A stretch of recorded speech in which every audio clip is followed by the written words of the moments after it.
নমস্কার বন্ধুরা, এই মুহূর্তে আবহাওয়ার গুরুত্বপূর্ণ আপডেট নিয়ে আবারও চলে এলাম। বন্ধুরা দেখতে পাচ্ছেন সকাল থেকেই কিন্তু আকাশের মুখ ভার। হ্যাঁ বন্ধুরা, আজ কিন্তু শনিবার 23শে মে। আজ সকাল থেকেই পশ্চিমবঙ্গ এবং বাংলাদেশের বিভিন্ন জেলায় রয়েছে ঝড় বৃষ্টির সম্ভাবনা, তার সঙ্গে কোথাও কোথাও রয়েছে শিলাবৃষ্টির সম্ভাবনা, এমনটাই কিন্তু খবর পাওয়া যাচ্ছে আবহাওয়া দপ্তর সূত্রে।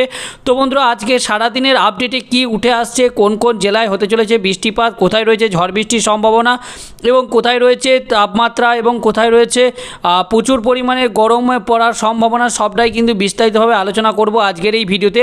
তারই সঙ্গে বঙ্গোপসাগরের দিকে যদি এক নজর দেখি, দেখুন বঙ্গোপসাগরের উপর কিন্তু এই আন্দামান নিকোবরের কাছে প্রচুর পরিমাণের মেঘমালা কিন্তু জমে রয়েছে এবং এর প্রভাবে এখানে কিন্তু নিম্নচাপের মধ্যে একটা পরিস্থিতি হওয়ার যে সম্ভাবনা তৈরি হচ্ছে, এটাও কিন্তু জানা যাচ্ছে। তো বন্ধুরা দেখতে পাচ্ছেন সকাল থেকেই কিন্তু মেঘলা আবহাওয়া বিরাজ করবে। রংপুর থেকে শুরু করে কালাই, রাজশাহী থেকে ময়মনসিংহ, সিলেট, ঢাকা, এর সঙ্গে যদি দেখি মেহেরপুর, খুলনা, তার সঙ্গে বরিশাল, চট্টগ্রাম, কলাপাড়া থেকে শুরু করে মহেশখালী এবং কুমিল্লা। এছাড়াও যদি আরও দেখি শিলিগুড়ি থেকে শুরু করে কিশোরগঞ্জ, কারানদিঘি থেকে শুরু করে সাহেবগঞ্জ, মালদা, ধুলিয়ান, তার সঙ্গে নলাহাটি, সিউড়ি, কাটোয়া, এই সমস্ত জায়গাগুলিতে কিন্তু সবই বৃষ্টিপাতের মতো একটা পরিস্থিতি বা মেঘলা আবহাওয়ার মতো একটা পরিস্থিতি তৈরি হচ্ছে। এই সকালবেলার এই আবহাওয়ার আপডেটের মাধ্যমে কিন্তু আমরা এটাই লক্ষ্য করতে পারছি। তো এর পরবর্তী সময় কী রয়েছে আপডেট, সেটাও যদি আমরা এক নজর দেখি, অর্থাৎ বজ্র এবং বৃষ্টিমুট করে নেব এবং দেখে নেব পরিস্থিতি কী রয়েছে, বৃষ্টিপাতের সম্ভাবনা। তো বন্ধুরা দেখুন সকাল থেকেই কিন্তু উত্তরের জেলাগুলিতে দফায় দফায় বৃষ্টিপাত শুরু হবে, যেমন বোদা থেকে শুরু করে পঞ্চগড়া, ঠাকুরগাঁও, তার সঙ্গে যদি দেখি দিনাজপুর, রংপুর, তার সঙ্গে কালাই, ময়মনসিংহ, সিলেট, রাজীবপুর, মহাদেবপুর থেকে শুরু করে সিংড়া, সেনবাগ, তার সঙ্গে ময়মনসিংহ, মাদান এবং আরও যদি দেখি নেত্রকোনা, ফিনারবাগ থেকে শুরু করে আরও যদি এখানে যাই, দেখুন কিশোরগঞ্জ থেকে কাপাসিয়া, এই সমস্ত প্রত্যেকটা বিভাগেই কিন্তু বৃষ্টিপাতের মদারা পরিস্থিতি তৈরি হচ্ছে। এছাড়াও আরও যদি দেখি ইসলামপুর, কিশোরগঞ্জ থেকে শুরু করে কারানদিঘি, অর্থাৎ পশ্চিমবঙ্গের ক্ষেত্রেও কিন্তু সেই উত্তরের জেলাগুলিতে বৃষ্টিপাতের সম্ভাবনা, যেমন কোচবিহার থেকে শুরু করে জলপাইগুড়ি, শীতলকুচি থেকে শুরু করে দিনহাটা, আলিপুরদুয়ার, ধূপগুড়ি থেকে শুরু করে এই সমস্ত জায়গাগুলিতে কিন্তু বৃষ্টিপাতের মতো একটা পরিস্থিতি তৈরি হবে। তারই সঙ্গে তার পাশাপাশি কিন্তু পশ্চিমবঙ্গের তুলনায় বাংলাদেশের কিন্তু উত্তরের জেলাগুলিতে বৃষ্টিপাতের সম্ভাবনাটা বেশি রয়েছে, এমনটা কিন্তু এই উপগ্রহ চিত্রের মাধ্যমে আমরা লক্ষ্য করতে পারছি বন্ধুরা। তবে পরবর্তী সময় যদি 6টার পরে যদি দেখি 7টা 8টার দিকে এই পরিস্থিতি কী রয়েছে, দেখুন 8টার দিক করে যে পরিবর্তনটা আসছে, সেখানে কিন্তু উত্তর দিনাজপুর লাগোয়া যে জায়গাগুলি রয়েছে, যেমন কিশোরগঞ্জ থেকে শুরু করে কারানদিঘি, এই সমস্ত বিভাগগুলিতে, এই সমস্ত জেলাগুলিতে যাওয়ার জায়গাগুলিতে কিন্তু বৃষ্টিপাতের সম্ভাবনা রয়েছে। এর পাশাপাশি দেখুন বাংলাদেশের ক্ষেত্রে কিন্তু সিলেট এবং সেখানে যদি আরও দেখি ঢাকার কাছাকাছি যে জায়গাগুলি রয়েছে, সেখানে কিন্তু বৃষ্টিপাতটা শুরু হচ্ছে এবং এর সঙ্গে এখানে যদি দেখি সিরাজগঞ্জ থেকে শুরু করে নগরপাড়া, এই সমস্ত জায়গাগুলিতে কিন্তু বৃষ্টিপাতটা শুরু হবে সকাল 8টার দিক করে। তবে তার পরবর্তী সময় যদি আমরা নজর রাখি, অর্থাৎ 8টার পরবর্তী সময় কী রয়েছে পরিস্থিতি, 9টা 10টার দিক করে দেখুন 10টার দিক করে কিন্তু আবহাওয়াটা ধীরে ধীরে পরিষ্কার হচ্ছে এবং বৃষ্টিপাতের পরিমাণটা কিন্তু কম হচ্ছে। এর পাশাপাশি বঙ্গোপসাগরে দেখুন কিন্তু ঘূর্ণাবর্তের মতো বা কোনো ঘূর্ণিঝড়ের মতো পরিস্থিতি কিন্তু ইতিমধ্যে লক্ষ্য করতে পারছি না। তবে প্রচুর পরিমাণে জলীয় বাষ্প কিন্তু এখানে পশ্চিমবঙ্গ বা বাংলাদেশের আবহাওয়ায় ঢুকছে বঙ্গোপসাগর থেকে, এটা কিন্তু সরাসরি লক্ষ্য করতে পারছেন। যেখানে দেখুন প্রচুর পরিমাণে কিন্তু জলীয় বাষ্পপূর্ণ বাতাস, যেগুলো কিন্তু পশ্চিমবঙ্গ এবং বাংলাদেশের ওপর ভেতর দিয়ে প্রবেশ করছে।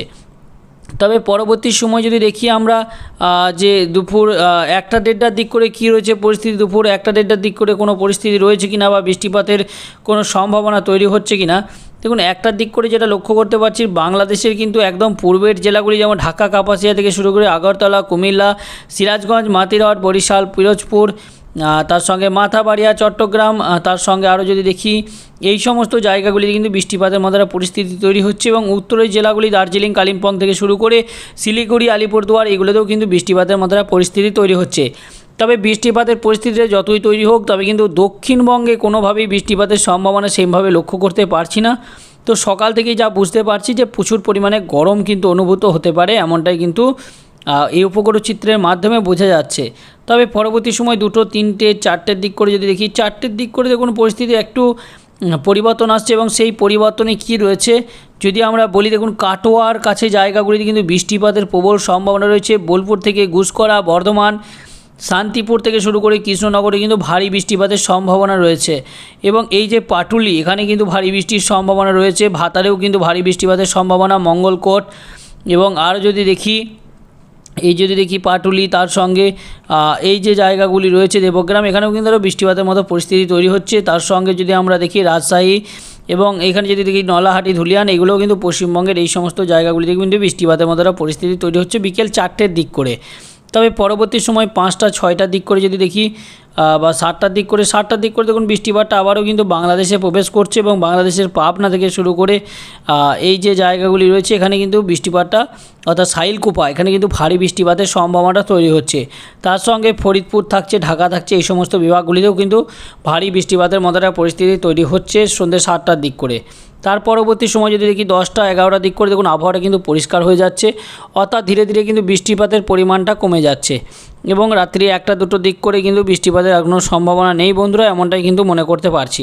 তো বন্ধুরা, এবার যদি আমরা এক নজরে দেখিনি আজকে গরম কী পরিমাণ অনুভূত হতে পারে, যেহেতু বৃষ্টিপাতের সম্ভাবনা দক্ষিণবঙ্গে নেই, তাই গরম কিন্তু প্রচণ্ড গরম অনুভূত হওয়ার সম্ভাবনা রয়েছে। তো কত ডিগ্রি পর্যন্ত তাপমাত্রা পৌঁছে যেতে পারে সেটাও যদি আমরা এক নজরে আপনাদেরকে জানিয়ে দিই এবং দেখিয়ে দিই।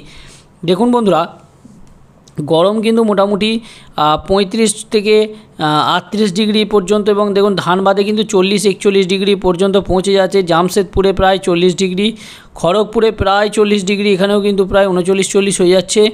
এবং কলকাতাতে দেখুন বন্ধুরা প্রায় 37 ডিগ্রি থেকে 38 ডিগ্রি কিন্তু তাপমাত্রা পৌঁছে যাচ্ছে। তো বন্ধুরা, বলতেই পারি যে এখানে প্রচুর পরিমাণের কিন্তু গরম অনুভূত হবে, যে কারণে বৃষ্টিপাতের সম্ভাবনাটা নেই, তাই এখানে কিন্তু গরমটা বেশি অনুভূত হবে এমনটাই কিন্তু মনে করা হচ্ছে।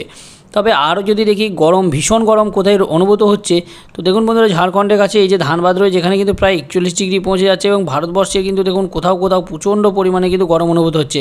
তবে এই যে গুজরাটের কাছে যে জায়গাগুলি রয়েছে, এখানে কিন্তু যদি দেখি প্রচণ্ড গরম, এবং এখানে প্রায় যদি আমরা দেখি এখানে প্রায় 50 ডিগ্রি কিন্তু তাপমাত্রা পৌঁছে যাচ্ছে বন্ধুরা। দেখুন পাকিস্তানের কাছে যে রয়েছে জায়গা, সেখানে কিন্তু 50 ডিগ্রি পর্যন্ত পৌঁছে যাচ্ছে। দেখুন কতটা গরম অনুভূত হচ্ছে বুঝতেই পারবেন। তারই সঙ্গে দেখুন ধানবাদ থেকে শুরু করে এগুলোও কিন্তু মোটামুটি 40-39 ডিগ্রি কিন্তু তাপমাত্রা পৌঁছে যাবে। তো বন্ধুরা, এই ছিল আজকের আবহাওয়ার আপডেট। পরবর্তী আপডেটগুলো সবার আগে পেতে আমাদের চ্যানেলটিকে সাবস্ক্রাইব করবেন। তারই সঙ্গে ভিডিওটি ভালো লাগলে লাইক, কমেন্ট, শেয়ার করতে ভুলবেন না। ধন্যবাদ।